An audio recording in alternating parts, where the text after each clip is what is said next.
प्रवासी छात्रों की पिटाई मामले में राज ठाकरे की रिहाई। सबूतों के अभाव के चलते 18 साल पुराने मामले में मनसे प्रमुख को ठाणे कोर्ट से राहत मिली।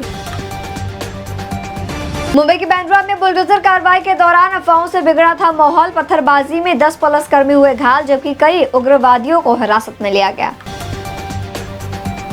बांद्रा के स्टेशन परिसर में अतिक्रमण विरोधी अभियान तीसरे दिन भी जारी। सुरक्षा के लिए 1200 कर्मियों की तैनाती की गई है। लोगों से भी अफवाहों पर ध्यान न देने की अपील।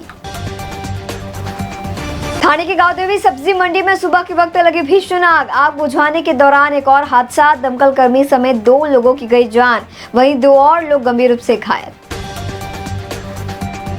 मुंबई के बांद्रा में बुलडोजर कार्रवाई पर रेलवे का बड़ा बयान। 85% अवैध ढांचे अब तक ध्वस्त किए गए हैं। अगले कुछ दिनों में चिन्हित किए गए 100 ढांचों को छोड़कर बाकी सभी अवैध निर्माणों को ध्वस्त किया जाएगा। कल्याण डोंबिवली निवासियों के लिए जरूरी खबर। 22 मई को जल आपूर्ति रहेगी बंद। पानी कमी के बीच 1 महीने में दूसरी बार जलापूर्ति बाधित। महाराष्ट्र की राजनीति में हलचल तेज। सुनेत्रा पवार की एनसीपी में फूट की चर्चाओं के बीच 22 विधायकों की शरद पवार से मुलाकात ने सभी को चौंकाया। ई-केवाईसी पूरा होने के बावजूद कई महिलाओं को नहीं मिला 1500 रुपए। लाडली बहन योजना की लाभार्थियों में असमंजस की स्थिति।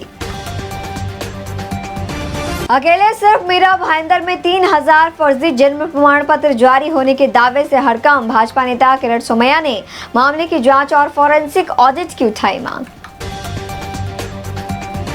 महाराष्ट्र में पीएम आवास योजना को मिला बड़ा बूस्ट। किफायती घरों के लिए निर्माण के लिए सरकार ने 220 करोड़ रुपए की निधि मंजूर की।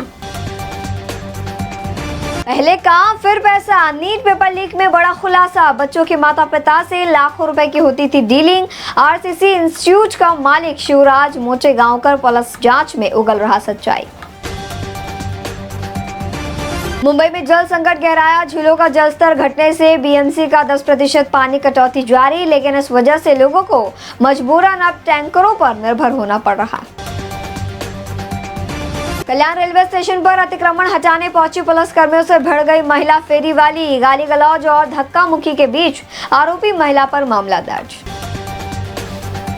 डीजल की बढ़ती कीमतों और ईंधन संकट से देश भर में ट्रकों की आवाजाही हो रही प्रभावित, जिससे सप्लाई चेन और जरूरी सामानों की डिलीवरी पर पड़ रहा असर। महाराष्ट्र में आयुति में महामंडलों के बंटवारे का फॉर्मूला हो गया तय। भाजपा को 48%, शिवसेना को 29% और एनसीपी को 23% हिस्सेदारी मिलेगी। भारतीय रेलवे जल्द ही 100% स्वदेशी एल्यूमिनियम से बनी नई वंदे भारत 3.0 ट्रेन करेगी लॉन्च, जिससे लागत घटेगी और देश की तकनीकी को बढ़ावा मिलेगा। महाराष्ट्र में नर्सों ने तबादला नीति के खिलाफ किया बड़ा विरोध प्रदर्शन। राज्य भर के सरकारी अस्पतालों में नर्सों ने आदेश वापस लेने की उठाई मांग। छत्रपति संभाजीनगर में पेट्रोल डीजल संकट के विरोध में उद्धव ठाकरे गुट के नगर सेवक बैलगाड़ी से महानगर पालिका पहुंचे। सरकार के खिलाफ जमकर नारेबाजी। मुंबई के सोने चांदी के दामों में बदलाव। 10 ग्राम 22 कैरेट सोने की कीमत 1,46,600 रुपए पहुंचा, तो वहीं चांदी 2,85,000 रुपए प्रति किलोग्राम पे बनी हुई।